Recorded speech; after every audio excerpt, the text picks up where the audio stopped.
కొంతమంది కొన్ని జంతువులు మరుగుతున్నాయి. కేసీఆర్ గారు వచ్చి బయటికి వచ్చి ఒక్కసారి ప్రెస్ ముంగట కనవడంగానే కొంతమందికి ఆగమాగం అవుతుంది, అజీర్తి అవుతుంది, కడుపులో మరుగుతున్నారు. ఎట్లా మాట్లాడుతున్నారో మీరు చూస్తున్నారు.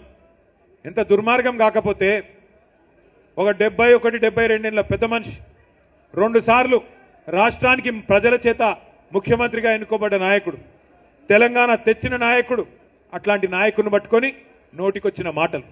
ఒకసారేమో కాలు ఇరిగింది అని ఆనందం, ఇంకోసారేమో ఆయన చచ్చిపోవాలని చెప్పి శాపనార్థాలు. ఇది మంచిదేనా? ఇది మంచి పద్ధతేనా?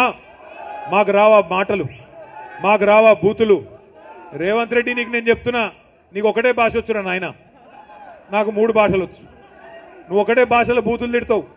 నేను అనుకుంటే గట్టిగా అనుకుంటే 3 భాషలలో తిడతా. హిందీలో, ఇంగ్లీష్లో, తెలుగులో తిడతా. నీకు ఒకటే వచ్చు. నేను పక్కా ఉర్దూలో కూడా తిడతా. ఇక మా అక్క వాళ్ళను, మా అన్న వాళ్ళని అడిగి కొన్ని రోజుల గోర్మాటి భాష కూడా నేర్చుకుని అందులో కూడా తిడతా. మా లంబాడా సోదరుల భాష కూడా నేర్చుకొని అందులో కూడా తిడతా.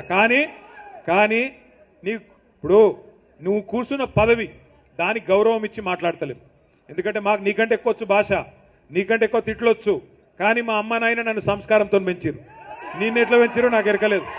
అవి ఏం మాటలు, ఏం భాష అది?